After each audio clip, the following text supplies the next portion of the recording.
up, my fellow mutants? It is your girl, Spicy Lady, and welcome back to the Mutants Only podcast, where we review and discuss our favorite X-Men comics. Today, I'm joined with me by the Brotherhood, JB Exclusive, Theater Blurred, and Blurred Central. Today, we are continuing our read of the classic X-Men, issues 21 to 24, which have been some really good reads, which I'm excited to discuss tonight. Before we get into that, what has everyone been up to this week? Me, I have been up to working on my own graphic novel that I'm working on. I've been seeing a lot of great creators that we've worked with on different podcasts, like Steve. He's working on Wake the Dead. Chapter 1 is on Webtoon right now. By the time you guys listen to this, hopefully more chapters are out. God Punch, Shade of Red, all of these amazing stories that are coming out from my friends, and I want to create my own story. I dream about zombies. I love zombie stories. I love sci-fi. So this graphic novel that I'm working on is going to blend those two things, and I can't wait to continue working on it. So I haven't been watching many movies, reading too many comics or manga, because I just want to stay within the world that I'm creating right now and not let anything outside influence me. So very excited to bring that to you guys in the next coming weeks, months, years. We'll see where it goes. Oof, can't wait. Can't wait for that. Yes. Look, dreaming of zombies is wild, but I can't wait to see how that comes into. Millie Blurred, what have you been up to? What you been up to? Mainly just gaming. See, we've had such a crazy year in gaming, and we're not even halfway through. I've just been going from one big release to the next. You know what I'm saying? Got done with Resident Evil 4, went straight into Jedi Survivor. Long ass games, took me a while, but I completed them, stuff like that. And then as of this recording, the last weekend was the Street Fighter 6 beta. So we putting real work in there. Check out my Twitter. You see some good clips on there. Me throwing some niggas. You know what I'm saying? I don't have a bunch of clips of me getting thrown, but it did happen. But we training. Hopefully, we hitting up Combo Breaker this July. I'm gonna be out there anyway. So try and get into that Capcom Cup. That $1,000,000 will be mine, hopefully, God willing. Other than that, I haven't been reading many comics. I'm doing a video on the Ultimate Universe, because if y'all haven't heard, the Ultimate Universe is coming back. Jonathan Hickman is writing it, and it's the GOAT, Jonathan Goatman, doing some God's work and bringing back one of the best and worst things of Marvel ever. I have so many feelings about the Ultimate Universe and why it is absolutely amazing and why it's horrible and why it is the reason we have the MCU right now. Look, we So got Miles out of it, so that's what I'm saying. What I'm saying. We got him out. We got him out. But now we got Jonathan Hickman, the GOAT, the savior of the X-Men, coming through, and hopefully he's gonna work his magic. So I'm real excited for that. I'm trying to make a video chronicling all of the Ultimate Universe, even though it was only 15 years technically. It is a lot of shit, and when I say shit, a lot of it was garbage. So trying to get through that, but a lot of it was really good. So that's really all I've been reading recently. Other than that, just finished up Sins of Sinister and that was that ending was poo poo. I just gotta say it, we gotta but let Theater go into that one you know what I'm a saying. But little. and that's all I've been reading really from now. That's That's all I've lit. been doing. Lit. Theater, what you been reading? What you been up to? Look, the stank face. I've been up to a lot. I'm tired, man. Thanks for shouting out Wake the Dead, JP. I am on that webtoon, voicing Dimitri, Greg, and Joe. It's been a fun experience. I love working with the team. It's been a fun team to work with. What else have I been doing? Cage Awards, just pumping out nominees as fast as I can, as fast as I can get approval. We just had one of our interviews from one of our nominees to go up. It's on the Hubtopic page as well as our YouTube page, so check it out. It was a nice interview. We interviewed Stefan Johnson, one of those popular voice actors. He started on TikTok, and now he's voicing Cali Sports and quite a few other things, so that's been pretty dope. Also, as far as I've been reading, I haven't been reading a lot of comics lately. I did read Sins of Sinister. I just I don't like clear side shit. But it's not. I didn't care for it. Like I was just kind of indifferent. Like I understood that we needed some internal conflict because we just got done dealing with external conflicts, and they've been just dealing with mostly external conflicts. And besides Legion of X and that shit, like we really haven't really got a lot of internal conflict. So I understand we needed something. We couldn't just leave Sinister back to his own devices to just not do something. So I understand we needed something. I just didn't like that other story with Storm that what's followed it with going to the future and shit. It was just kind of boring. I just didn't care for it. I appreciated what it did for Storm, but I just didn't care for it. Besides that, I've been reading the Darth Vader comics. I actually went and did a reread of that because I actually didn't read the most recent one, the 2021 one, I think. So I just started from the beginning. I just did a little speed read through it, and I was just like, damn, Darth Anakin is just that nigga. He's just this guy, and he just inspires fear in everybody. Like, and it's just like crazy because like you get to see the Flash. This is done so well. All three iterations are just done so perfectly. I even read the another Darth Vader comic. I forgot the name of it. Lost Command or whatever, and it was about this soldier who was disabled and stuff, and his team betrayed the Empire. They was trying to kill fucking the Emperor and shit, and Vader ended up teaming up with him, and he ended up doing a good job. And the Emperor was like, he's a good job, keep an eye on him, And then Vader killed the nigga. It was just like, and Vader was just like, I don't entertain rivals. And this dude off the cliff in Coruscant. I loved it. I thought it was cool. Besides that, mostly my manga reading, One Piece, of course, is the GOAT.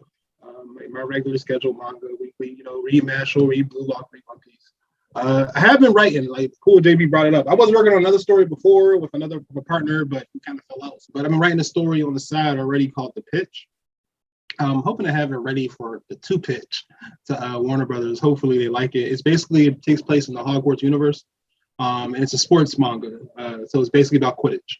And it kind of sets the story apart is that it's taking place at HBCUs, and so I kind of wove into the story that these HBCUs used to be or I'm actually in wizarding schools, and these students that started earlier, and the HBCUs is the one side of it, but the other side of it is actually the wizarding school, and it kind of follows like the battles between knowing Quidditch, and you learn more about Quidditch, more like like the rules and all that shit. So yeah, that's all I've been working on. Sorry, I was that's dope. That's dope as heck. Like I freaking love that. Yeah, I guess for me, I've been kind of like rereading the current Flash iteration, because I heard we're getting a brand new one soon. So I've been kind of like rereading that stuff, going back into Flash War. But yeah, it's been nice. I've been kind of using study material too, because like everyone too, I'm also like writing my own screenplay. So I want to study the Speed Force and kind of have, see how that works in this world. And also look at Barry. But yeah, that's it. Comic book wise, it's just been that. I read a little bit of like the novels that everyone's been talking about. I found out about Mira Jade Skywalker for the first time. I doing research on her character where I'm just like, what? Like, so that's been fun. But yeah, other than that, that's it. Haven't really read a lot of manga. But yeah, just like that's all I've been up to. But Busy. Like to see Look. everyone working on stuff. Yeah, I'm excited. Especially Bearded out here grinding, grind mode. I'm so happy to see. I'm just trying to show everybody else be grinding too. Everybody need recognition. Congratulations on your nomination, JB. Yes, JB. Appreciate you. Thank you so much. C4S, for the Cage Wars. Careful for spoilers. Definitely go follow their news and commentary creator of the year. So definitely go and follow. Look out for the announcement August 6th. Yeah, appreciate that. Look at my friends. I'm so happy. All right, speaking of friends, let's get into this issue 21, Vision of Death. We are in the Savage Lands, and we come across Saran. Saran jumps the X-Men, mainly Storm, which was just disrespectful. And just all chaos ensues. Cyclops and Banshee fight, and Wolverine gets possessed, which is crazy. But we got thoughts on this issue. I loved it. I loved it. I'm glad we kind of started with some gas, because it was just action constantly, right? I thought that was pretty cool. And it also gave me some, because like I just read X-Men Green, are you saying, recently? So I really didn't know much about Sauron for real. Like I never really looked into him because I just don't care for him, his design. I don't care for dinosaurs. So it was cool actually, like I see like where they kind of almost started with him. They fought him before, and it was cool seeing like Wolverine kind of constantly fall under this, like, because last time you saw him, he didn't fall for like the mind control too easily, but this time he did. And I loved how Scott, like the Scott protocols, you got to give him Scott. Like Scott easily recognizes a threat that they really can't take on.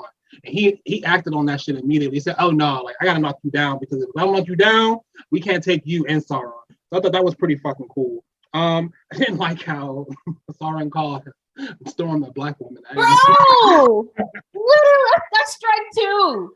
I was like, what do you mean by that? I mean, I know what you mean by that. What do you mean by that? At least what's Polaris call her? Ebony whatever. At least Ebony Witch. Yeah, Ebony Witch.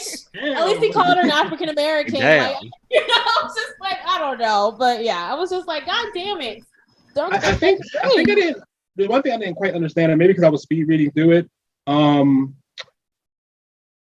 So Colossus, when he was trying to take Colossus life force and shit, because Colossus has like, he activated something inside Colossus so that his power activated so he couldn't do it? Is that what happened? Or is not that he couldn't do it, but it overwhelmed him. Yeah. Okay, so Colossus has so much power in him in general, inherently, because of his mutant gifts, that it was too much life force for him to actually take. So I was gonna expound on that when I talk about it too. Yeah. I'm done with my points in the chapter. So like, So expounding on that real quick, like this chapter, I feel like every time we come back, I like Cyclops more and more, in his leadership capabilities, because, like you said, he immediately sprung into action. He's like, oh shit, we can't take both of these guys at the same time. Take out Wolverine immediately. Him and Banshee have the high-low maneuver, where Sonic beams from the top, Optic beams from the bottom. Now that fucked up his whole body, right? So at that point, he's trying to get more energy. He goes to Colossus, but when Colossus transforms, it was too much. He was already weak, and then he couldn't get enough from Colossus, and then when he transformed, boom, he was too weak, able to take him out. Now this is great leadership from Cyclops, because he's fought Sauron before. He immediately sprung into action, sent orders, got rid of Wolverine. Great leadership. And it's just like, whenever Jean's not around, he's amazing.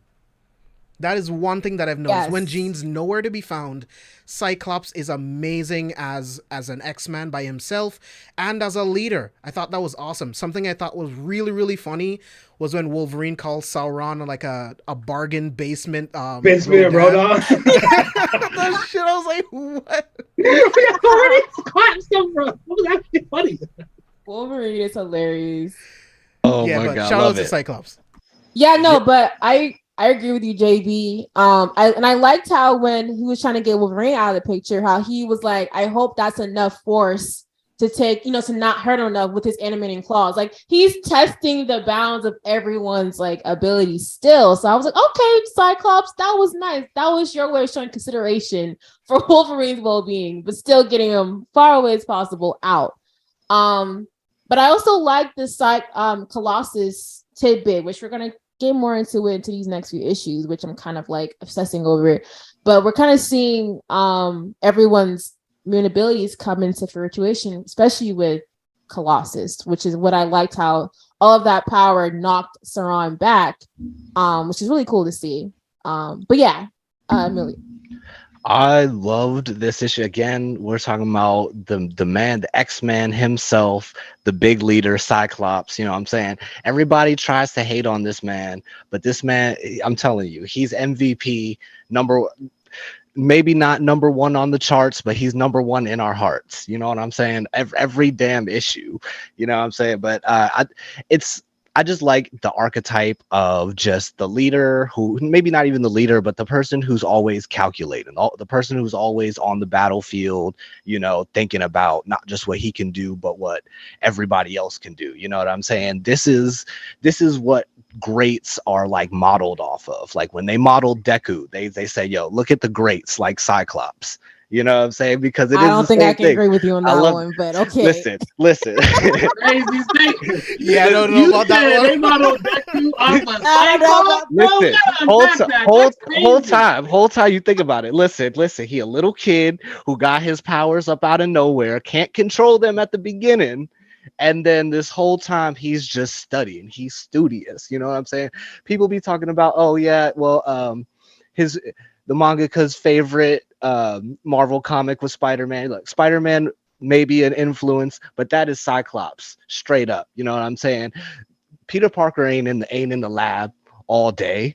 You know what I'm saying? Peter Parker too busy out here romancing every other chick in every other super They be team. romancing That's him. Let's facts, not, though. let's not, not too much. Not too much on Peter. He be chilling. They be trying. Oh, Listen, They be like no, trying to take no, his that's my mask no. What guy. you off. not gonna do is do that. That's my Peter know what guy. he doing. Peter Yeah, Peter know what he be he know. chilling. He doing. be wholesome. They be like, No, let me see your no. weapon. He be like, Peter, whoa, whoa, Peter, shorty, wash He be a hands off the wholesome Peter. sword. hoe. He's a I can't. wholesome hoe. That's what Whoa, he whoa. is. Okay, He be using that you're right. wholesomeness I can't to even hoe throw. around. I'm not trying to throw strays at my man's Peter. You know what I'm saying? He came up with my favorite technique. You know what I'm saying? Get involved. Oh, my ex though. Oh But my. anyway, but anyway, like, but listen, that's Deku 100% Cyclops in the lab. Every time knows everybody's powers. Got that shit encyclopedia I in can see his that connection. brain. I can see. I Bam. can see. I can see. I'll let you cook. Yeah, And then we'll give you and that. this is pre 100% Deku. This is pre 5% Deku right here that we're seeing Cyclops in. You know what I'm saying? He's just coming in to his leadership roles. JB, I'm gonna let you cook with the gene stuff because once we get past all the Dark Phoenix stuff, then I can talk my shit. But after that, you kind of right about that. But as for this issue, I just love the issue. Everything it just shows again. Cyclops just knows his team like the back of his hand, and when everybody's with him, they know what to do. If he wasn't there, he wasn't. Nobody would have known how we were gonna do. Even Kazar, who's apparently fought this man Sauron for hundreds of years now. You know what I'm saying? Cyclops comes in and commands it. So that was just the best part. It was honestly one of the best parts of this particular issue for me. I also liked how in the end when Kaiser called on the X-Men for help, and Cycle was like, "I'm sorry, buddy, but no, we gotta family first. Sorry." Telling you, that's And another was like, thing. what? I was like, respect. So, we That- gotta keep it pushing. that's He's another like, it thing. is That's you who is mistaken. that's Right. Cyclops right there. That whole the X-Men are a gang. That's Cyclops right there. He said, "Yo, what Because we're going to who?" I think No. even Wolverine was like, "Oh, really?" And he was like, he was like, "What's name still out there? We don't know where. We gotta go. We maybe if we got time, we'll come out and help you out, but we don't have time for that." I respected him for that. But yeah, and I kind of what I looked at in this issue was the mention of Killer Frost. She wasn't around, but Storm saying there's a Killer Frost like area around. I was like, that was cool. But I like how we're getting more of like the Savage Land affected by what this Khazar is doing, right? Khazar, what's the name of the Garrock. Garrock, Yeah. yeah, what Garrock is doing. So yeah, any last thoughts on this issue before we move into the Savage Lands? Yeah, real quick, like I want to play devil's advocate. I would say that as concerned as I would also be about the professor being in the Savage Land, Garrock proposes a huge threat to everyone. And in my opinion, I think Scott's first course of action should have been getting rid of Garrock, which of course it's a comic, so that's what he ended up doing anyway. But I think that's the choice he should have made, and then go find the professor. The professor's a big boy. He's an Omega level mutant. I think he can take care of himself. So I think he should have prioritized Garrock because, I mean, he is a threat. If he got out, it would be an issue. So I think that was the right call. And I did like getting a little bit of Carl's backstory. I do like that, like, Hulk Bruce Banner type storyline where it's like you are not in control of the monster and then you just wake up and you have to deal with the ramifications of that. So I did like his backstory getting into that. So really good chapter. Yeah, love this chapter. I'd be just again, Cyclops the goat. So that's all I just have to say about this chapter. I'd be remiss, honestly, if I just didn't just give the actually real MVP of this issue to Riz God Colossus for the end of that issue, because we all read that and we all knew. I'm just like the whole No, time. no, no, you should be with husbands. It's like no, and it's just you just feel for him. You know what I'm saying? That's my guy, Piotr. You know what I'm saying? Wholesome King Piotr. You know what I'm saying? Don't ruin your life over, you know what I'm saying, the osmium shaft. But you know what I'm saying? But also we're wholesome kings. We let women make their own decisions. So you know what I'm saying? That I'd be remiss if I didn't give the real MVP to Riz God Colossus for this issue. I But second that again, motion. Yeah, yes. Colossus. Yeah, I agree. Peter, before we move All on, right. Peter, your last thoughts. um, I think the chapter was just. It was one of my wasn't my favorite, but it was one of my favorite chapters out of this week. I loved again. Let me talk about how Cyclops has hopped into action, which is like constantly able to just coordinate a plan. And I appreciate Colossus just kind of being the MVP at the end. I thought that was dope. Yeah. So speaking of Colossus, his bonus issue was First Love, which he has a three-way. Was very, very interesting to say the least. Very, um, very it wholesome was it was a three-way. three-way and like a morning. It was That's very. that was the weird part. But I'm just like, you know what? It was very wholesome, and I would just being a little bit on a little serious note. I was just like, this is really refreshing for a comic that was made in, I want to say, in 1983. You know what I'm saying? Again, Yeah, it's still very male skewing yeah, fantasy, of course, we yeah. point that out, but at the same time, like they didn't handle it very ham-fistedly like a lot of comics would in this time period. So I got to give it just makes me love Colossus even more. He was like, "You don't know me. Why would you want me?" I was like, Colossus. But yeah, No. that was cute. All right, so moving on to issue 22 to save the Savage Land. The X-Men and Khazar are ambushed outside of Garrick's castle, and we get the most fire trio in existence. Cyclops, Banshee. Well, not yet. Hold on. Leaving the capturing of Cyclops, Banshee, and Khazar.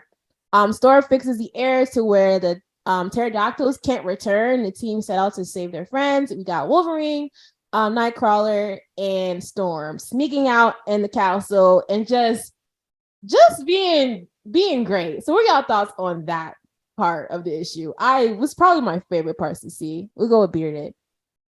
I love seeing their coordination, but my favorite part, like, cause it's cool when you get to see like three-man squads kind of go at it and to see how people act. And when they're left to their own devices. And the perfect example of that is just Wolverine thinking that like those pterodactyls were gone because they just picked off enough of them. And Storm was like, "Hold up, nigga! Like that's not what happened. I control the currents. I control the wind. And they can't come back because they can't, not because they want to." And I just appreciate I always appreciate when Storm corrects somebody on who she is. Like it's just that's just like no matter how subtle it is, no matter how short the line is, that's appreciate shit like that.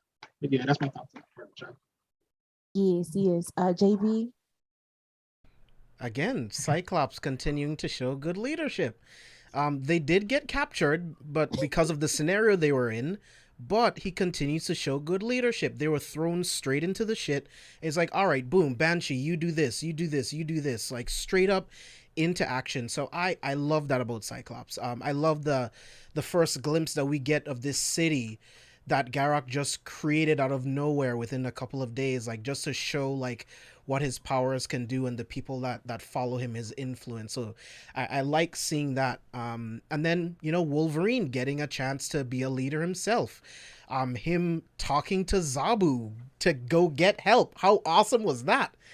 You know what I mean? Like just showing like his like genuine like animal instincts being able to connect to Zabu. He's a good boy. I thought that was pretty sick. And then we'll get into it a little bit later, but Colossus kind of in this moment later on where he's like, "Oh shit, I don't know if I'm going to die. I might melt. I don't know what's going to happen," but we can get more into that later, but those are the things that stood out to me. Pure MVP moment for my man Colossus. But we'll get into that. The beginning of the issue I loved. Like you said, everybody got their little chance to shine. You know what I mean? You got even Logan, his smelly ass, has his one little spot where we can root for Logan. That's great. Even like you said, Cyclops just being the leader that he is, knowing his team like the back of his hand. You got to get shout out to Storm, because you even see like little hints of like, that's leader material too. She knows exactly what to do in certain instances that nobody else does. It was very surprising, even if it was only for like 2 panels. Bro, when There she was, tossed Nightcrawler into the darkness, she she was Yeah, I was like, gave like, what's "Into going the on? turned darkness." him to Suplex City. She said, whoa. She turned to The Brock Into the Lesnar Darkness. for a I was like, second. what? At first, I was like, hold on, what did she just? I thought she got mad or something. I'm like, who pissed her off this Right. time?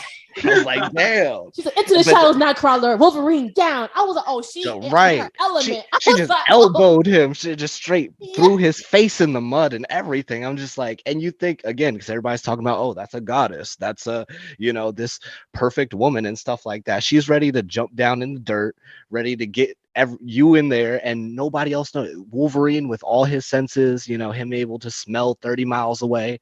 He didn't even realize what was going on. Storm 100% knew what to do, knew Nightcrawler is invisible in the shadows, so she didn't even have to cover him. She just threw him at one, and then all of a sudden nobody knows where he is. And then just also covering Wolverine, just having the gumption to even just like, I don't know, he's like 500 pounds or something. She knocked him down with ease, yes." Yeah, and with her pose ease. was so cute. It was just giving very much like supermodel the way You she know what had I'm her saying? posing. It very much, it was like Batman, you know what I'm saying? It's like, get under my cape, and it was just, it was a very cool moment. Only 2 panels. And so Yeah. shout out to Chris Claremont, because again, he just is so good at showing these little moments of character development in just like 1, 2 panels. Yeah, I loved it. The trio were definitely my favorite together. So kind of moving forward, the trio enter the castle and Storm takes charge after sensing the enemy. We get a cool look into Storm's powers and how well the trio works together and stealth movements, which I thought was really cool. And Storm and Cyclops showcase Storm and Wolverine showcasing their leadership skills together. Nightcrawler was just kind of like in a conversation, but Wolverine and Storm, like we were saying, just were showing their leadership capabilities all throughout this panel. Then we get into the Trinity's arena and notice the X-Men are both about to get sacrificed by Garrick and I believe Claudine, who was another sister who was serving with this outfit. I love the outfits in this. And I kind of want to talk about this tidbit with Colossus. He talked about his vibranium skin. And I was like, research brain blast. And I did research and I found out that like Cyclops activates his powers through another dimension, and vibranium is, which is from another dimension, is like one of his weaknesses. So I was just like, oh, cool. It's like a first tidbit we're getting of like vibranium and Cyclops. So what are y'all thoughts on that kind of tidbit? Loved it. I loved all of the, just even going before the Colossus bit, like you said, just the characterization of Storm and Wolverine. They just getting those slick little moments to shine. I love that. What I mean, like, he's not useless all the time. What I'm saying, Right. he can be good. And then Storm, of course, just always knowing. And one thing I don't like, even just like in media today, like all people think about Storm is like, oh, she's lightning. They just show her just using lightning and flying, maybe using like a wind gust here and there.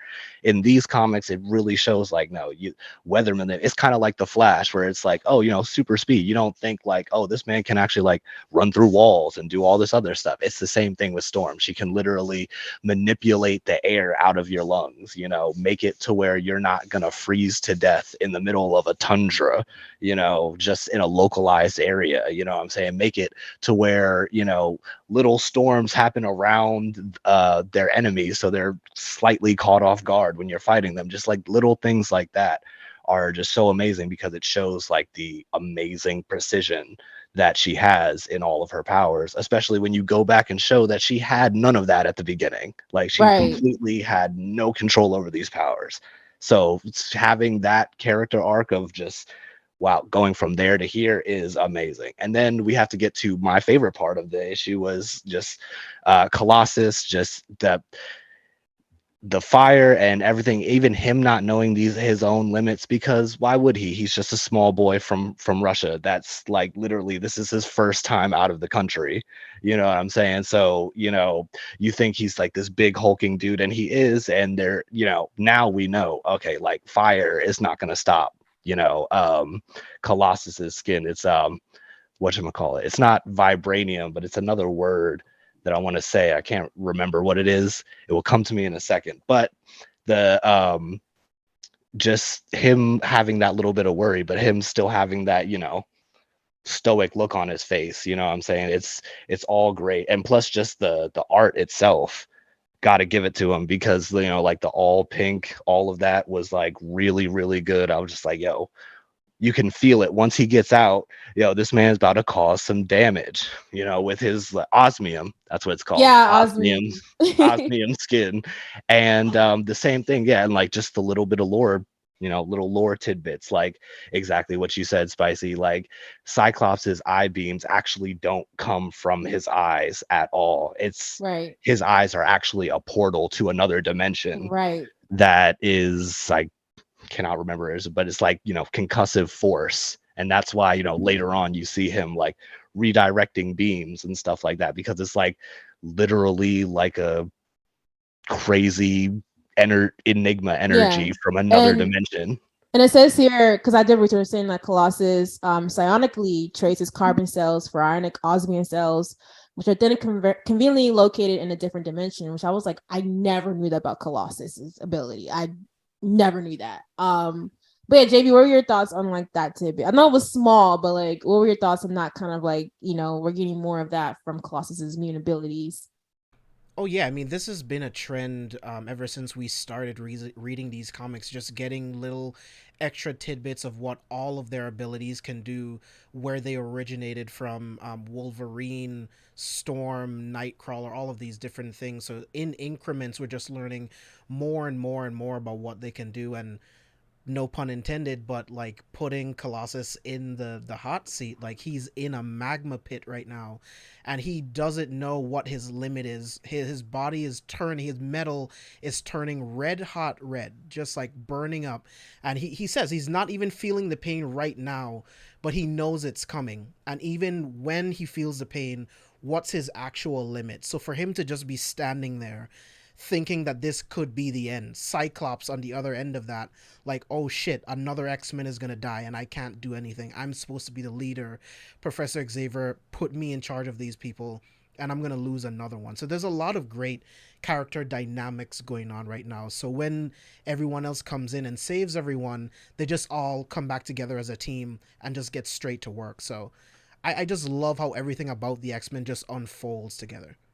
And I love that transition scene where it starts with Nightcrawler and then like everyone is kind of like finding their rhythm. Like they're like, there's someone like help Banshee. Banshee's like, I got it. And it's like everyone's just like coming into their own in their place in the team. And I love that. And in the end, we're gonna get to it later. But Bearded, what are your thoughts on that transition into the team coming back together again? Oh man, I thought was cool. I touched a lot of cool points that like you already kind of went to cite Colossus and Storm. But one of the coolest things I thought was, I'm not sure if I mentioned it, is watching Cyclops try to push past his upper limit. I thought that was pretty cool when he was going against Garrick, yes. Garrett, yeah. Garrett, yeah. Yeah. And I thought that was pretty cool. I love the narration behind that as well. I thought like this like they're constantly saying like they're constant like and it reminded me of that chapter in was X-Men Red when Storm was fighting Vulcan, and she was saying like our powers are constantly trying to find a weakness in each other, and that's what I thought was going on with Cyclops and Grok. That like he was sitting there trying to figure out, and the narrator said it came down to whose upper limit is going to run out first. I wish we could have saw more of that before like the dome collapse. I really wanted to see like more about. I love when we get to see the X-Men try to push past their limits, how strong it can be. Like for example, in the last chapter, a couple chapters ago, we saw Storm helping them get out. Like that was like she was pushing past what she could do. Like that builds for like the awesomeness that we see later on. It makes it make more sense too. So kind of bleeding into that, this part where Scott wanders off to chase Garrick, it gave me Ant-Man and Wasp Quantumania vibes, the way that it all went down. Like the Citadel to like the 201 fight. I was just like, this is just giving very much that. But here Scott remembers that the city arena is built on top of the geothermal heat sink that warms the savage lands and acts as a seal, which is why we saw in the previous issue the land was getting frozen. We later find that Garrick uses his energy source for his power, and the two battle it out and an energy beam fight, which I enjoyed to see, like what you were talking about, Bearded, seeing them push past their limits, and Scott really uphold his own. Um, then the thermal shaft opens up as a result of their battle, causing Cyclops and Garrick to fall in, only for Banshee to save Cyclops at the last minute, and Storm attempting to save Garrick, but coming up empty-handed. Now, this is where we kind of bleed into Storm again and her dealing with loss and everything else. So, what are you guys' thoughts on that whole fight bleeding into Storm coming up empty-headed with trying to do the right thing by saving Garrick? Great fight. Gotta love like Cyclops again, just being the leader, knowing what needs to be done. He goes right after Garrock because he knows that he's going straight for the pits in order to regenerate his energy. He's already getting weaker. I have to put him down right now, especially after that epic panel where they're both shooting their eye beams at each other. I love those moments. Like you can say what you want about BVS, but that moment between Superman and Doomsday with their eye beams, it was a splash page come to life, and I always love moments like that. And Cyclops wanted to put him away, and like you were saying with Storm, we get another moment where we see this person that seems limitless in her abilities can be held back by her claustrophobia, which stops her from being able to save Garrock at the last moment, which weighs on her conscience. So I love these very human moments with the X-Men, even though we see them do very fantastical, amazing things. And it was adorable because when they were like, "Where's Storm?" And like, she's normally good, and when she comes up, Banshee was like, "Why is she away from us? I'm gonna go say hi." And then Wolverine was like, "Nah, but nah, she good. You no." So I really liked that moment. I was like, "Oh, Wolverine understood." And again, Wolverine and Storm's relationship is probably one of my favorites because it's like they both understand each other in terms of that inner struggle and inner growth with what they go through. But like you said, JB, like it really affected Storm, and I I related to that. I was like, damn, it really do be like that. But kind of going further in, why we see Storm go through a lot of moments where she leaves the X-Men because she is always constantly trying to find herself and where she belongs in the world. And you can't always do that in a group of people. So I really appreciate that. But Blur, did you want to go next? Yeah, like it's just a great fight, like he said, you know what I'm saying? Cyclops winning the Kamehameha battle, always great to see. Always great to see. Scott taking another dub this episode. This is like my favorite episode that we don't record this far, all this Cyclops praise that we going through. But even then, just the whole fight was great.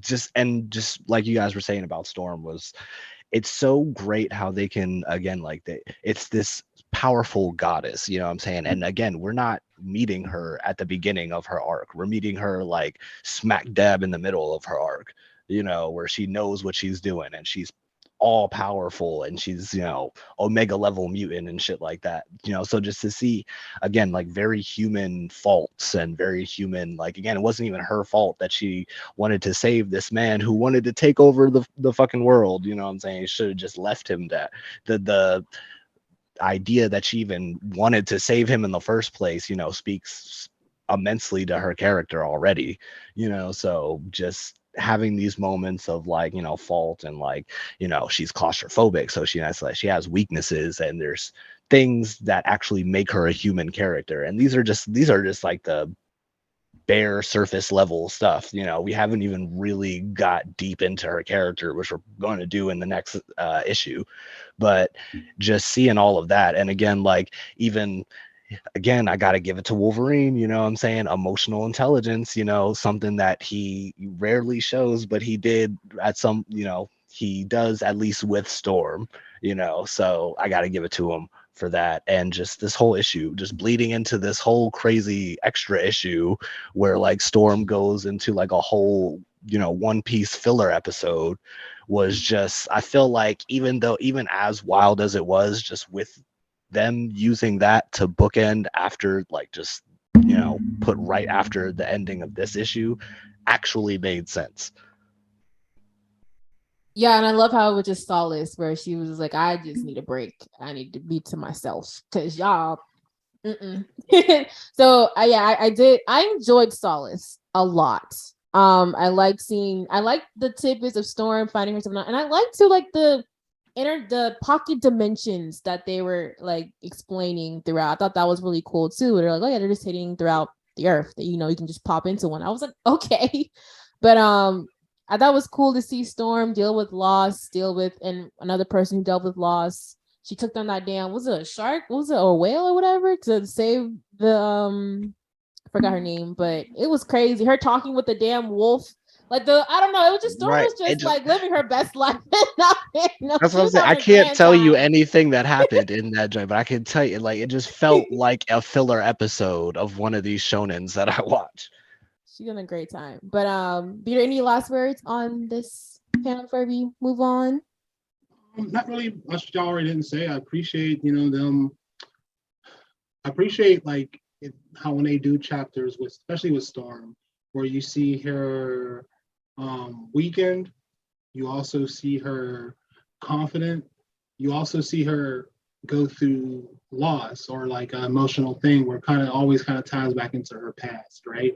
Where she's just that kid again who's kind of helpless. So I appreciate that in the single chapter we got to kind of see all of those stages, or more so in a single, like, I guess, situation or like thing that's happened, and we got to see that. We got to see Storm weekend where Sauron captured her and then come back up and go through like the bullshit, and then to show her might, but then also show like, damn, like I'm still vulnerable. And I feel like they do that better with out of all the characters. I feel like she expresses that more constantly. So yeah, that's my 100%. All right, moving on to issue 23, Side Wars. So here the team, we got 3 stories really. The team struggles to navigate the storm, all unable to utilize their abilities, even Storm, until they encounter a Japanese ship, which they take refuge on. The crew mistaking them as shield agents or the Avengers, which is hilarious. But we also get introduced to Captain Hama. We also see Jean leaves the mansion. She pieces out. She's like, look, my friends are dead. There is no use for me to be here. And she deals with her own struggles with the Phoenix Force and her own powers and abilities. And she winds up touching Xavier's mind, which is a no-no. And she's just like, this is a lot. So she leaves, and then Xavier deals with we get a backstory of Xavier where we see why he created the X-Men, and he fights a villain named Theric, who is also another telepath. So what are your thoughts on this chapter? Because we got a lot. It's probably one of my favorite ones. Beard, you want to go first? I'll go last. Okay. Okay, No. JB. Oh, anyone. No, go ahead. I really like this chapter. It's like you said, just really, really dense. Just in the beginning, real quick before we get to the store meat of it all. But I just really like the way that you see the X-Men in that storm. You see them always. They're so powerful one minute, but they're in these very real situations where you're just like, okay, well, like whose powers here are gonna work on a boat? Literally, like only one of us can fly. And I love the little moment where they had is like, okay, well, Storm's here, like why is there a storm? And it just shows again, like, even though she's not at the beginning of her power, she's still very, very new to using them at this capacity. Doing multiple things at once with her powers puts a lot of strain on her body. So just even doing this is a crazy amount of work. So I love how they even just pointed that out. And then yeah, there was we had our little slice of life moment with Lalandra and Jean and Professor X. I thought that was pretty good. Professor X always got somebody serving him coffee, so that's good for him. And then, but it just going into, you know, this whole backstory that has, because it's essentially both like half like an origin story for the X-Men as a whole, and then also like an origin story for Storm. And again, like it just have to keep on like cementing that like Storm is like the a cornerstone of this. As much as I praise like Cyclops, the number one leader of the X-Men, like, you know what I'm saying, Storm is always not just as good as him, because, you know, even right here you're seeing the entire reason the X-Men were even formed was because Professor X met Storm, you know, and and it's crazy. and the current issues with what happened with Storm and Xavier, this is literally that where it's like, I love that don't they try came back me. to this. Yes. Like I Oh my love from the god. best of the best. So I did love that. So yeah, I agree. So yeah, so it's like, you know, because that doesn't get talked about enough. It really doesn't. So because I, when that issue dropped, the one that you were just talking about, I saw a lot of people like really mad about that. It's like, well, it's like they're making it seem like they have this huge history. Of course they do, but it's like, you know, it's almost just as rich a history as he has with, you know, Scott. He met her before he even had like met Scott and took him in, you know. So people always talk about, you know, Cyclops being, you know, the good boy, the one that grew up in the mansion and all that stuff like that. But Storm is pretty much almost in that same exact role as like a literal inspiration for why Professor X even did what he did in the first place. So that, 100. love that, and just the whole Farouk, Shadow King, all of that timeless story. Love that. It's always getting adapted. You see why it's always getting adapted, because it's just, it's so, you know, it's just good. You know what I'm saying? You got Professor X in his, you know, semi colonizer James Bond role, you know, and him just going around. It's like, I'm a rich man. Let me just walk around the world. He admitted to And his privilege. I love that. He was like, well, you know, I'm white, I'm rich. Why the hell not? Like, I literally, got my legs. Why not? you know, and it's refreshing. It is actually refreshing. He's just like, yeah, I know, I'm just a white man here in Cairo, just because I can be. Look at me. He's like, look at me in my khakis and my lacrosse. Don't matter. But you know, I loved it. For the whole battle itself It was was just done hard. really well. It was It so was good. Like I ain't even fire. gonna hold y'all. I really didn't read this chapter. The only part of this chapter I read, because and the reason that's behind that is because like I was rushing. But I was rushing because I saw what the Shadow King did in Krakoa, and I knew nothing about him. So when I saw he was in this chapter, I was like, oh fuck that shit. I wanna see what he's doing. And that shit, that whole battle, so that's the only part of this chapter I read. That's all I really fucking cared about. That shit was fucking hard. Like that shit, like, because I've been wanting to see it. I want to know what the fuck this guy does. But then also, I was just like, what? He's a telepath too? Oh shit! All right, we're not gonna see a battle on telepaths. We're seeing a fucking battle on telepaths. I love that shit. It's probably one of my like top 5 favorite things about X-Men comics is watch telepaths do battle. Yes. And that shit was cool. And it was like literally watching like Goran Lagann. Like literally Yes. Yeah, it was watching very anime, like with the colors, and even they even comment on. He was like, "Why all these VFX effects in this So, world? Right? Like why?" But I love it. exactly. It's like you're doing all this crazy ass shit that y'all physically can't do, but in your mind, and then like they'll cut to a panel with them literally just still sitting in the saloon, just chilling, and then everything's going, all this shit's going on. But the most craziest part about this part of the chapter for me was when Xavier won.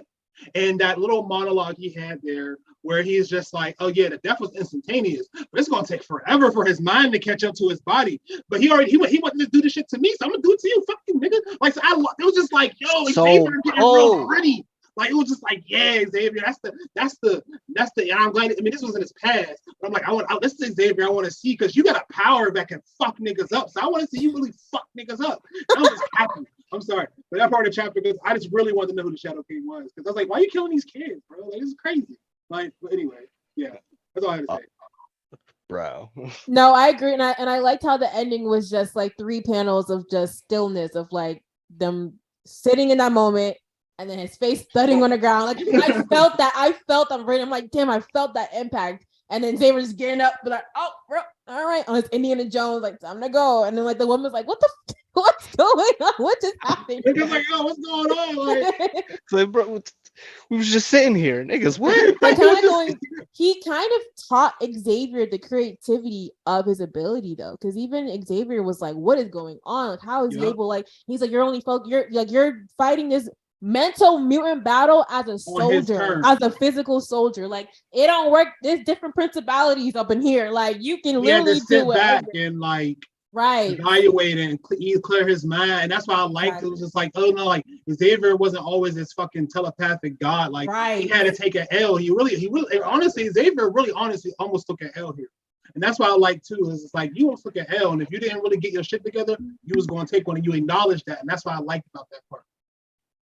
No, I love that part, especially because like you said, this dude is powerful. You ain't never seen no telepath up until like 100-something issues of X-Men. You don't see no telepaths. No evil mutants. None. You never met any evil mutants. None. You hardly even see anybody else with the power of telepathy up until this, thing. So just for him to have a battle with another telepath and for him to be as powerful as he is, because, we later find out that he's like, actually the Shadow King is actually a multiversal entity that's controlling this man. So it's like the fact that, again, that Xavier's going up against this entity that literally can go across the multiverse, can literally control whole worlds of people, that, again, it speaks to like, how badass this man Xavier was. He's really on mega level.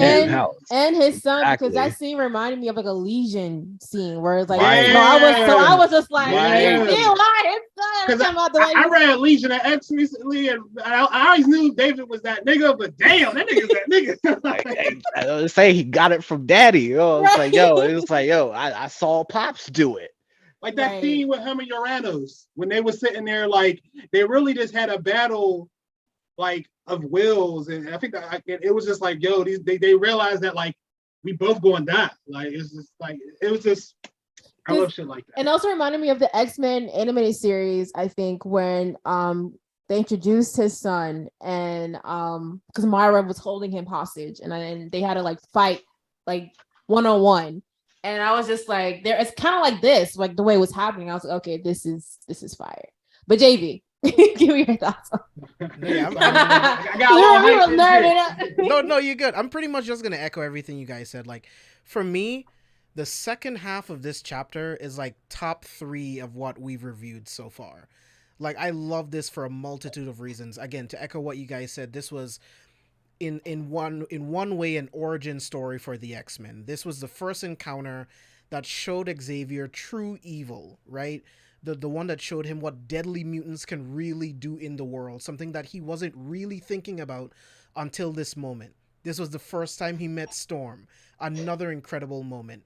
And if he wasn't there at the right moment, at the right time, Farouk, he would have never met Farouk, who pushed him far beyond his limits. And one thing that I noticed is like Farouk was pretty much teaching Xavier how to use his powers in this psi battle, and he didn't even know it. His arrogance, because he's killed so many other people this way, his arrogance led to his own death. Like, one of the lines that I really liked from Farouk was the only natural laws are the limits of my imagination, which told Xavier, like you guys already mentioned, why am I fighting you on your terms? I need to fight you on my terms. And Xavier does the coldest fucking shit I have ever seen. Literally focuses all of his power to a single blast, kills this dude, gets up, puts his hat on, and walks out, bro. I was like, what the fuck? This is amazing. Yes, bro. On some like Indiana Jones, like I don't even know, 007 type stuff. Just and how long did that battle even take place? Like how long? Like how many minutes went by for real? Like it probably wasn't long, to be honest. Exactly. That shit's hard. But it gave domain expansion. It was just giving domain expansion. Right. The way it was working for out. me, I was like the colors, the art. This was some of the best stuff we've seen so far. This shit was amazing. I love this chapter. This is by far like top 3 favorite chapters for me. I agree. So, kind of moving into the submergence of Japan. We see Misty Knight again, kind of casually saying hi to Jean. It's like, hey girl, I got some business I gotta take care of. Peace out. Got the house to yourself. And she's like, okay, that was weird. And then, And then so kind of going to issue 24, the submergence of Japan. The X-Men head to Honshu, Japan, and they notice that it is on fire. There was an earthquake. They realize, oh, we gotta find our homie Sunfire about here. Let's go see the homie who's not really the homie. He left day one. That is not your friend. Anyway, so the team decides Literally said, "Don't hit me up." Right. Yeah, don't call me, don't text me, don't tweet me, like block me. Unfollow. I'm unfollowing. Right, we are not friends. So the team decides to look for their long lost buddy Sunfire for help. Wolverine finds out that there was an early earthquake, and with everyone being evacuated. So yeah, and they found out Wolverine knows Japanese, and Cyclops was like, damn, I don't know you like that. And he's like, yeah, of course you don't know me. And he's just like, damn, I should probably get to know you. But yeah, what were your thoughts on, like, I guess that whole chaos of seeing the Japan on fire, so to speak? I couldn't imagine like rolling up and seeing Japan literally on fire like that. Like that has to be such like a like you don't know what's going on, right? So one thing that I really liked about this as well was Nightcrawler. We've been talking a lot about watching the X-Men push beyond their limits, and we get to see Nightcrawler go from the boat onto land, and he's talking about, oh, like I'm barely even winded. Before it would take me multiple jumps, now I did that in one jump. So another great moment of just seeing the progression of the X-Men as they train together, as they gain more experience in the field, how they're able to grow. So I really like that. Another thing that I really liked was, not to jump ahead too far, but getting to see a softer side of Wolverine when he's interacting with Mariko. I always loved that storyline between them, just to get a different like angle to Wolverine. That's Dakin's mom, right? Is that Dakin's mom? Is it? No, it's another. Technically, it's another woman, but you don't have to really look that up because I completely forgot. But she does. But she does have one of his children. Okay, you can continue. My fault. I said that.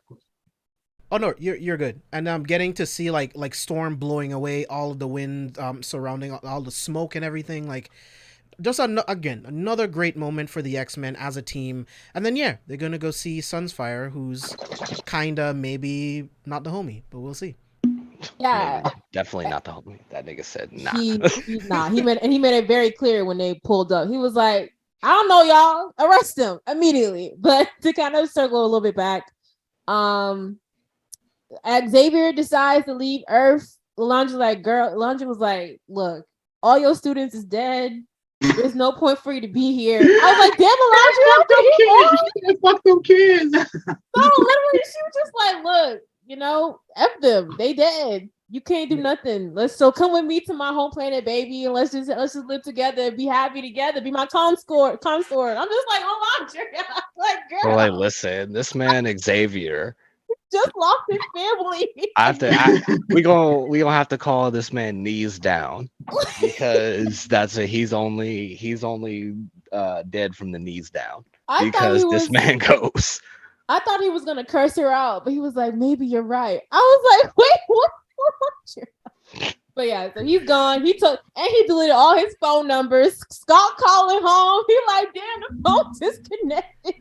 Real quick, if I can interject, this was also another really like cool human moment, right? Because these are the stages of grief. He is grieving, but he's also in love, and he's trying to use that love to distract himself from the feelings of the loss of his children, essentially.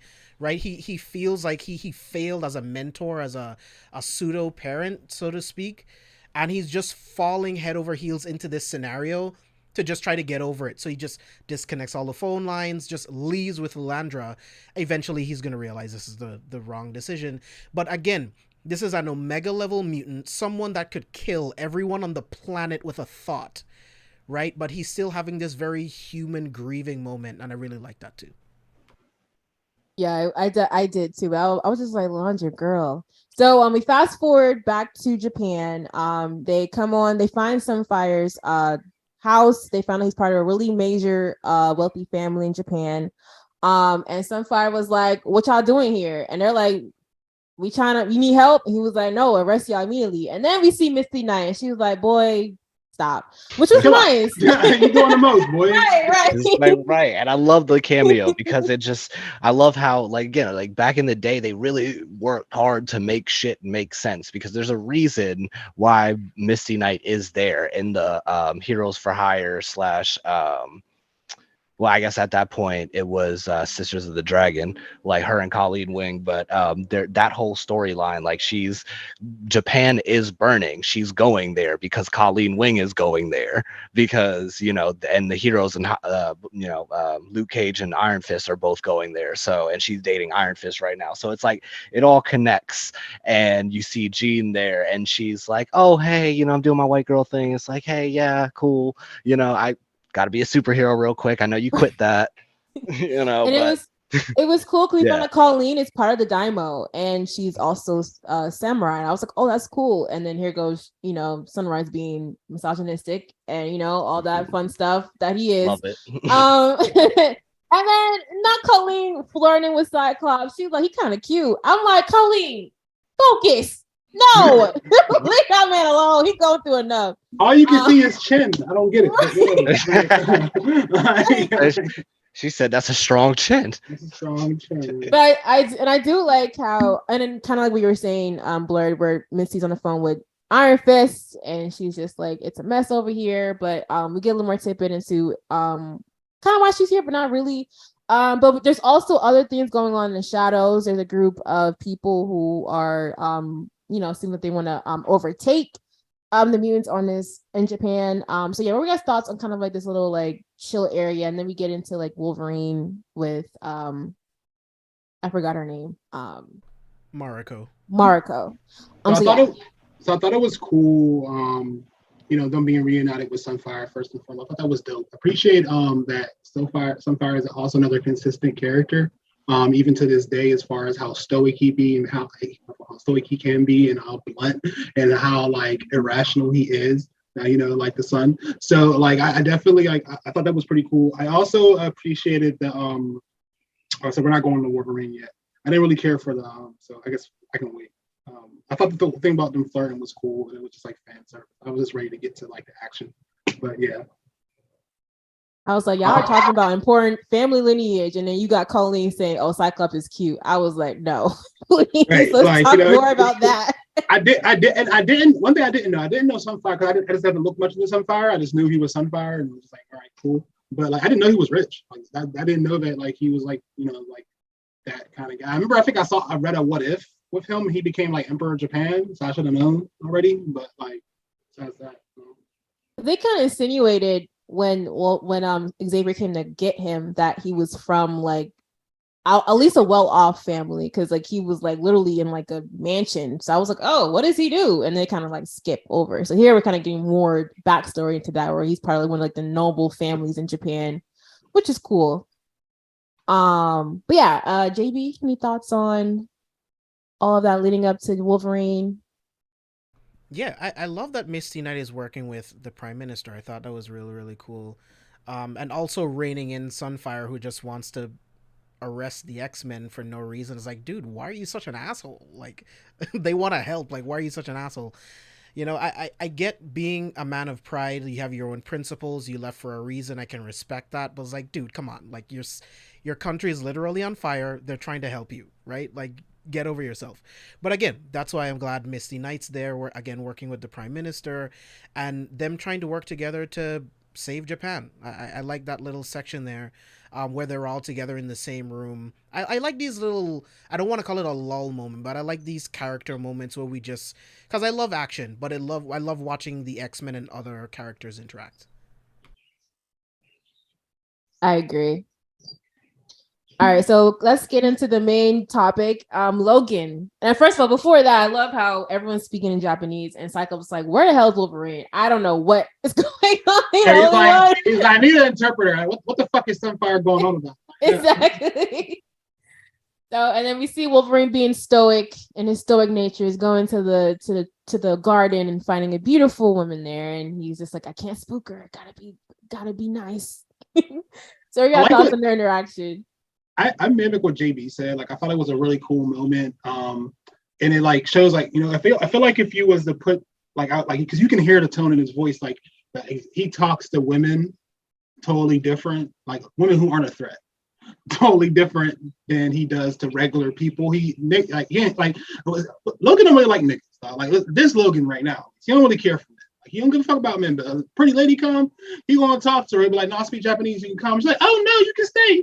Poppy is cool." And then dude was just talking to her like a regular person. Next thing you know, he's thinking like, "Damn, she's fine as hell." Next thing you know, an earthquake is happening. He's humping into action, trying everything he can possibly do to protect this woman because Logan's really inherently a good person. And Logan, he loves the women. So he's naturally going to protect Shorty. So I appreciate it. And now that I know that she had one of his kids, I'm not surprised. But it's also cool to know that, like, Shiro, like, he said Sunfire talked about them. So, like, in that, no, he hasn't said. So he's obviously shared some good memories because she was comfortable with him being in the room. So obviously he wasn't, like, probably talking him down. He's just probably just being Shiro. Right. Gotta save face when his country is burning down. But I have a question. Was this based off of the Logan origins? Like this kind of like tidbit story? Because I'm not sure it all came technically before it. So like when this comic was written, it was like 1980 something, and they didn't really like want to go into a lot of backstories like this, and they didn't really like it was a lot of Chris Claremont just going around and just kind of like throwing shit at the wall. And it wasn't until I think maybe like 2005 to where they like maybe a little bit before that to where they actually fleshed out that story. It's like, okay, like because a lot of people was like, okay, remember that one story that where he goes to Japan and he obviously knows Japanese and all that. So they expounded on that before, and that's where you get all of the Mariko and all of that turning into Yuriko, sort of like a retcon, and then her being Lady Deathstrike and all that. That was all added retroactively. Somebody else came in that story and was just like, okay, well, let's just turn this into an epic thing, So a lot of it's the basis for it, but technically a lot of this stuff isn't here in the text because it just gets added later. Okay. So look, this little spoon feeding of that, which is cool. All right, so now we're getting to the action, which was crazy. A lot happened in this. So starting with Bearded, do you want to go first? What are your thoughts on? I thought this fight was cool because they had, like, first off, let's shout out to Cyclops for throwing shade at the Avengers, because that shit was funny as hell. He said they made these niggas, but they ain't gonna do nothing to us. Like, they ain't prepared for us. Like, we built different. So I like that. I thought it was cool. Like, and I appreciate when they have to struggle a little bit. Like, they didn't have to struggle too much against the man droids, as we call it, but they had to struggle just a little bit. Like, they had to figure out how to exactly attack him. Like, Colossus couldn't hit him because of the magnetic thing. So Wolverine hopped in and said, that shit don't work on adamantium, so we're going to knock you out too. I like that a lot. I wish I would have saw a little bit more from Nightcrawler, but what could he do with this? Like he said, disappear. Like, he really can't really do shit. I appreciate seeing Cyclops kind of use his optic beams in a different way. I love when he does that. I think that's just kind of cool. And it follows up with Banshee. I thought that was cool. It was a well-coordinated fight, which I appreciate, well-coordinated fights. And as JB and Emilio previously said, that's just Scott Summers being Scott Summers. But this time didn't seem like Scott Summers being Scott Summers, and it seemed like just the team all just trying to figure out what they have to do. Scott said, look, we got to give them everything we got, and they gave everything they got. They won. All right, Scott, rare moment of him not knowing what to do. This is the only time in this whole thing, like, my man's had no clue what he was doing. My man's just over here, like, that Mr. Krabs gif where it's just all blurry. It's just like, I'm 3 feet taller than everybody, and I can't understand nothing. He went full white boy in Japan. But see, this is where I have to go and again give it to Wolverine, because your man's knew. He guided everything. He stepped up. He knew what he was doing, obviously, because he been there before, killed a bunch of people down there, feeling guilty, of all his shit. So I gotta give it to Wolverine, because he really, shows up. Like you said, Johan, we know he loves the Japanese woman, you know what I'm saying? Because he be sleeping with all of them. Because I love him, like, Jesus. Right. Because going back, it was just like, I was like, okay, it was like Mariko. Wait, that's not Yuriko. Wait, but it's like, that's a whole different person. So I was like, damn, yo, this is like that. And that's not even the mother of his child. I was like, damn, what? How long has Wolverine been in Japan, where he's just been out here messing around with all these women? But that's neither here nor You can count on Logan as like a redhead or a Japanese shorty. Period. Like he got a type. That's the He got a weakness. type. He got a type. He saw Psylocke with that British accent, didn't know how to act. Y'all are crazy. Right, he was confused. Y'all are so He was crazy. confused. Y'all are so I am dead. That was funny. silly. So kind of going down further I need to down. start drinking during these.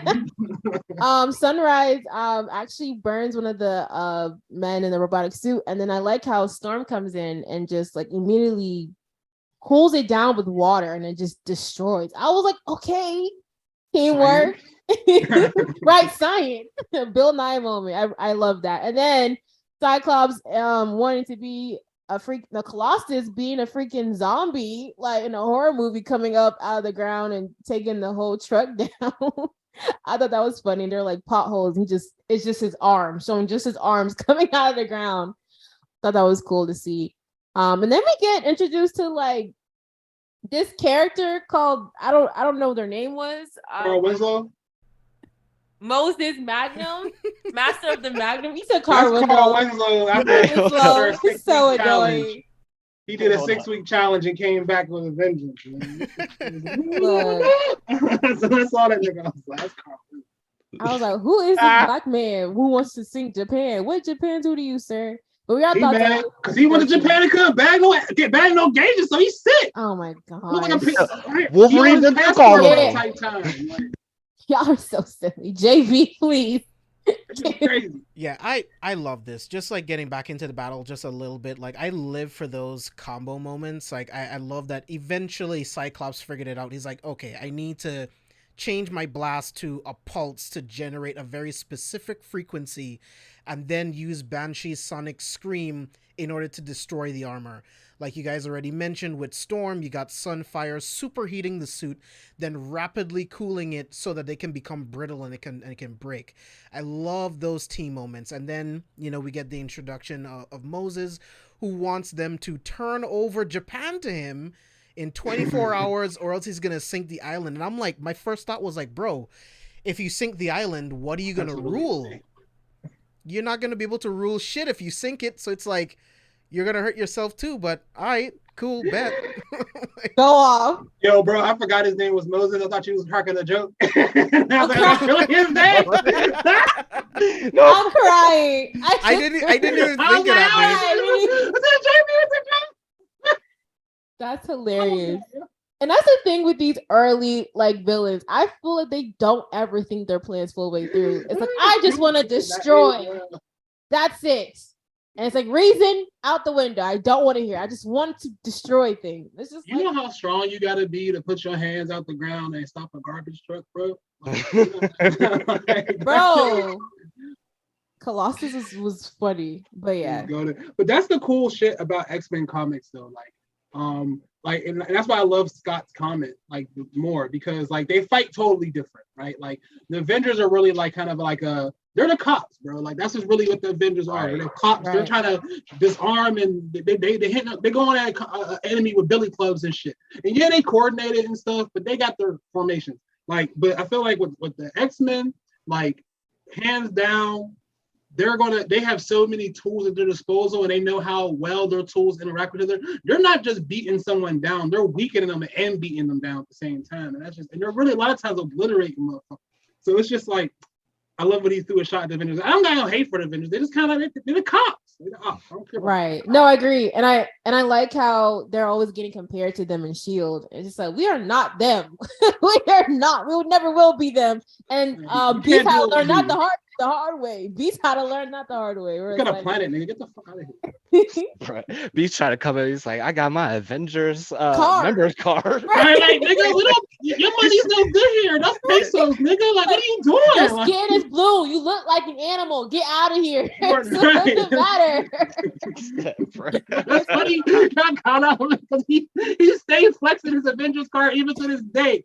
And it's so annoying. It's just like, nigga, we get it. They let you join the club. You might as well join the fraternity. It's like they did. Storm joined the Avengers so many times and left because she was like, I don't like the way y'all treat mutants around here. Y'all real weird. I don't like that. But they probably got membership fees and shit. Like, I don't want to be an Avenger, dog. Like, who really want to be an Avenger? But you know, Beast's astuteness, you got to have them credentials, you know. But it didn't work in these streets. Long ass niggas. So to kind of conclude all of these issues, who was the MVP? Who was the MVP? Was it the team MVP? Who individually? Who? I thought the team kind of was like MVP, you know? The team, because like every time I want to give somebody something and then like fault somebody else, I'd be like, everybody really pulled out all stops. Like people were on both sides of the court constantly throughout all 4 chapters. Yeah. Off of this chapter, definitely. I guess. That's it. For me, it'll go between Wolverine.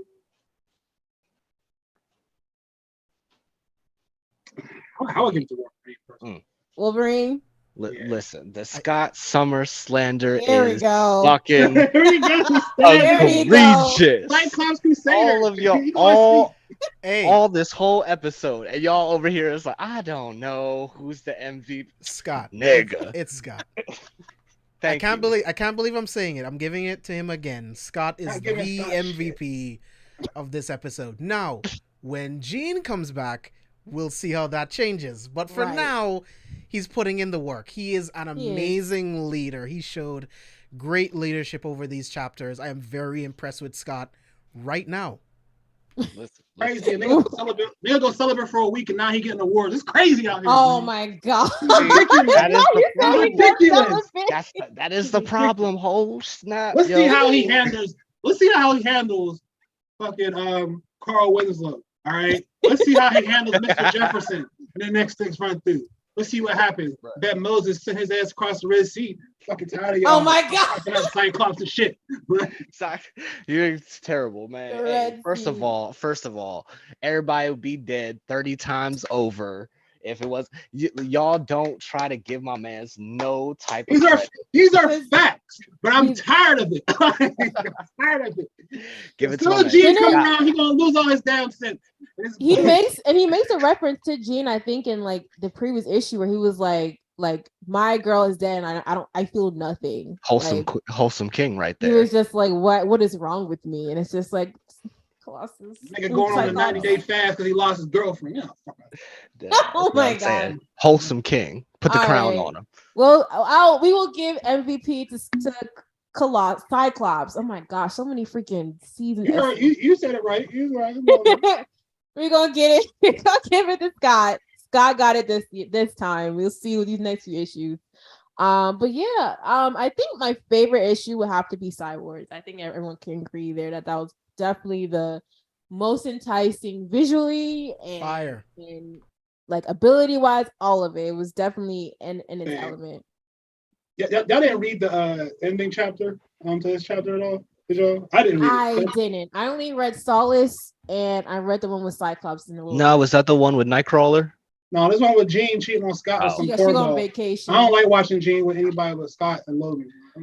Nah, yeah. I'm not gonna lie. My sister can't have options. No, she got two. She got 2 options. No, she on the Summers plantation right there next to Emma. All right, she gonna stay there. All right, you stay. Like, I want to see you with these corny ass niggas. Dead ass. Dang, she's trying to find herself. You got a guy who's the best leader in the world and a guy who's literally the best at what he does. Like what he does, we all know. Sometimes we don't, but he's still the best. We're not worried about it. And when she feeling it, she scissors with a diamond. Like, come on now. Right. You're so stupid. I saw this corny dude brushing up on Jean. I closed the fucking app.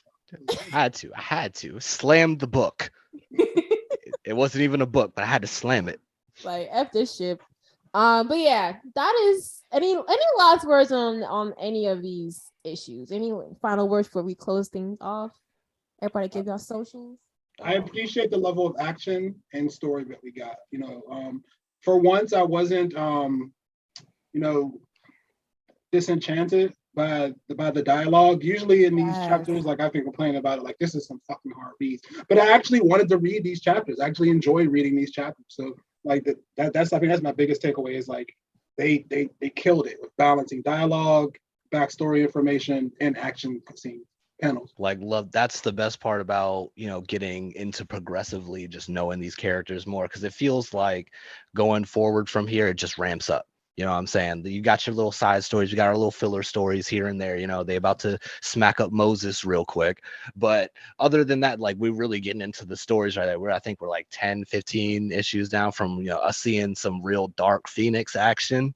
So, you know what I'm saying? Like, Dark Phoenix saga, when Emma Frost comes back, that y'all gonna see, I'm really going to be insufferable then, because I'm telling you, I gotta put on my cap for my mans, and because y'all just gonna be jumping him, and y'all not gonna do my mans like that. I can't wait till we get the fucking Rise of Phoenix and he kills Xavier. God damn. I can't. It's like I can drag his ass. Like, Jesus Christ. So I was like, and I'm just gonna have to throw the gloves on, because y'all just gonna be beating on my Yeah, he's mans. gonna get flamed, bro. Sorry. You gonna have to take it. So I'm dead. No fight. You can't fight back. No, it's like, I'm swinging. I'm swinging for my man. Like, y'all As not gonna soon as do we that. get the X-Men versus Avengers, I'm dragging. Oh, you won't have to wait that long. You're not gonna have to wait that long. I'm telling you, as the Cyclops stand, you probably not gonna have to wait that long. But as for these issues, I just loved all these issues, everything that we done said.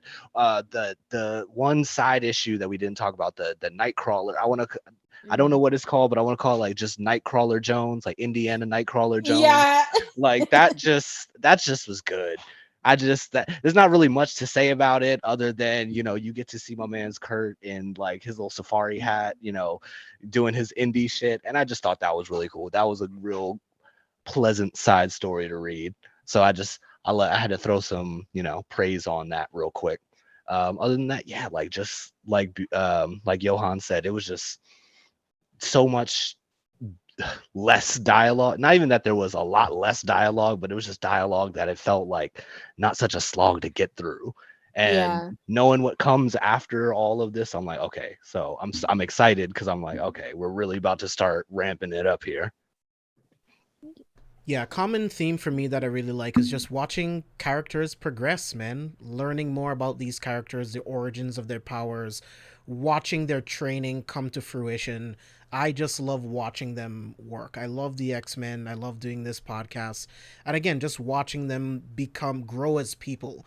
And again, a common theme that we talked about a lot in this episode was a lot of these beings can be viewed as gods, but really and truly they're just human beings that have been given incredible gifts, and we're just watching them go through the motions just like any one of us would if we had these abilities. So it really helps me to connect with these characters, and that's just, a testament to the great writing.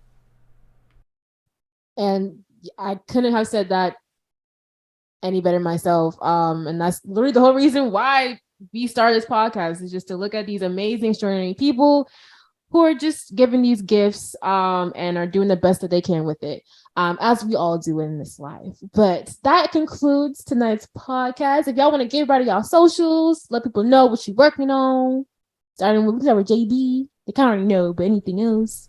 Yeah, you guys can find me, everything that you want to know about what I do. Go to carefulforspoilers.com. You'll find links to all of the podcasts on the network. We're always writing articles on the website, so you can find movie reviews, TV show reviews, all of that stuff on there.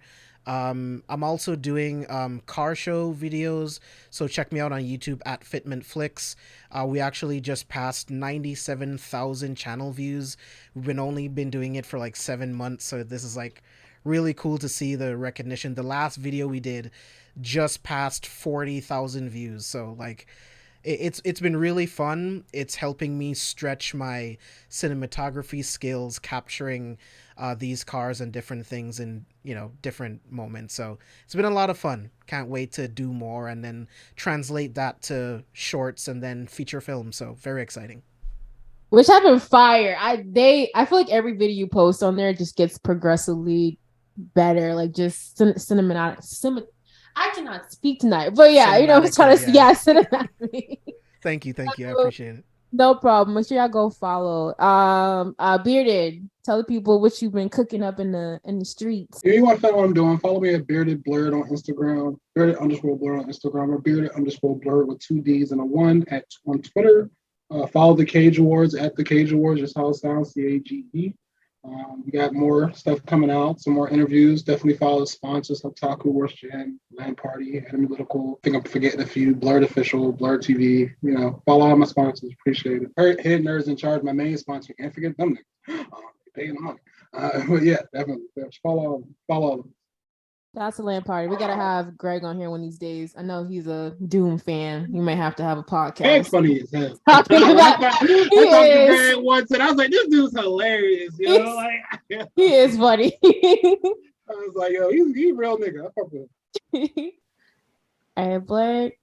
Yeah, if you want to check me out, I'm a Blurred Central on everything, Twitter, YouTube. Coming out with, like I said at the beginning, the video, Ultimate Universe is coming out. So I want to put my thoughts and like a straight retrospective on like the whole 15-year history of the Ultimate Universe, why it was so good at the beginning and why it was had some of like the worst fall offs in all of comics and made some of the craziest decisions, so I've been doing that, been reading all throughout those, so check that out. I also have like just deep dives into just whatever I'm reading on my Twitter, just long threads about whatever it is, and also check out my Twitch. Street Fighter 6 is coming out 10 days. We're gonna be on there. I told you we are throwing hands all year.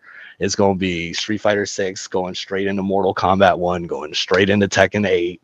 So what I'm saying, we out there. We're actually going to be at tournaments. So I've actually got equipment and all of that. So I want to record my experience at said tournament, Combo Breaker, in July. See me there, whether I actually do something big or whether I just get my ass beat in the first round. It'll be on the channel, so check that out. And just follow me on Twitter. Wishing you the best, man. Yeah, I can't wait to see that. It's gonna be lit.